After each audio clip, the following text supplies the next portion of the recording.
গাড়ি চালানোর সময় মোবাইল ফোন ব্যবহার করার কারণে যেমন অনেক দুর্ঘটনা ঘটে, সিট বেল্ট না পরার কারণেও হতাহতের সংখ্যা কম নয়। এসব দুর্ঘটনার সংখ্যা হ্রাস করতে এবং ট্রাফিক নিরাপত্তা উন্নত করতে আধুনিক প্রযুক্তি সম্পন্ন কৃত্রিম বুদ্ধিমত্তা স্বয়ংক্রিয় মনিটরিং ট্রাফিক ক্যামেরা ইনস্টল করা শুরু করেছে কুয়েত।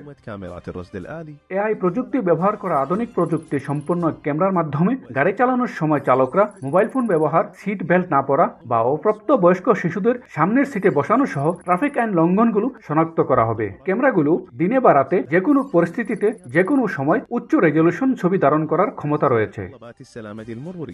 সাম্প্রতিক সময়ে ট্রাফিক প্রচার অভিযানে একটি পরিসংখ্যানে দেখা যায়, গত 2 মাসে 50,000-এর বেশি ট্রাফিক লঙ্ঘনের মামলা রেকর্ড করার খবর প্রকাশিত করেছে দেশটির গণমাধ্যম। এই প্রযুক্তির বাস্তবায়নে সড়ক নিরাপত্তা বৃদ্ধি এবং সড়ক দুর্ঘটনায় প্রাণহানি হ্রাসের কাঙ্ক্ষিত ফলাফল অর্জনে উল্লেখযোগ্য অবদান রাখবে বলে মনে করছেন সংশ্লিষ্টরা। মঈন সুমন, সময় সংবাদ, কুয়েত।